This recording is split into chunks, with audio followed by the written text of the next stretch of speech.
My name's Adam Marriott, Category Manager for Easton Cycling. Today we're going to take you through the process of building a carbon wheel. It's a common misconception that building a carbon wheel is a highly automated process, when in reality it's very hands-on. For us, building a single carbon wheel from start to finish takes about 7 hours before it's put into the box. Today we're going to take you through each step. Step 1, you'll see the carbon laminate coming in on rolls. This is something where it's already a pre-preg carbon composite, so it's already going to have the resin system mixed with the carbon itself. It's going to come in on sheets of unidirectional fiber or a weave, and we're going to bring it to a table and then cut that into different segments. The table is then going to cut giant sheets. That way it's going to get stacked up and transferred over to the Eastman cutting table. Once the fiber comes over to the Eastman table, you'll see yellow plastic goes over the top of the carbon there just to protect it. It's a vacuum table. The laser plies get set on the table, it gets sucked down with air pressure, and the Eastman will then, using a computer program, will cut out the various pieces of the wheel itself. The various shapes will be gathered and will get transferred over to the layup tables. The table there will be 2 ladies, one on each side. One side's doing the male side of the rim, the other side's doing the female side of the rim.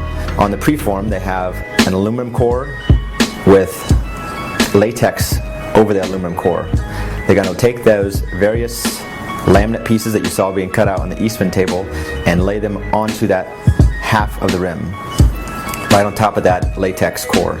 That allows a good compaction on the preform itself, so there's no fiber movement as you put it into the press. There's no chance for those plies to shift, so it's nice net shape. Once the 2 ladies have finished the preform, it's going to go into a freezer.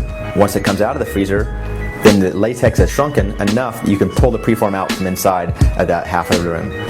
After the preform has been removed, the bladder gets threaded through the entire rim and the 2 halves are joined together. The final pieces of the laminate will be applied, making the 2 halves a complete preform. You'll notice there's still some plastic on the outside of that rim there. That's just there for protection. That will then get pulled off at the last minute right before setting into the mold to make sure no dust or other contaminants land on top of the rim, keeping it protected. The preform is then weighed and recorded. This is just one step of many of the quality control process. The preform is then taken, the tire bed insert is attached with the bladder passing through it and the honey dipper being attached to the bladder. Now the preform is ready to be passed to the molding room. These rooms are kept separate to keep contaminants between the 2 areas down. Step 1 is to clean the press.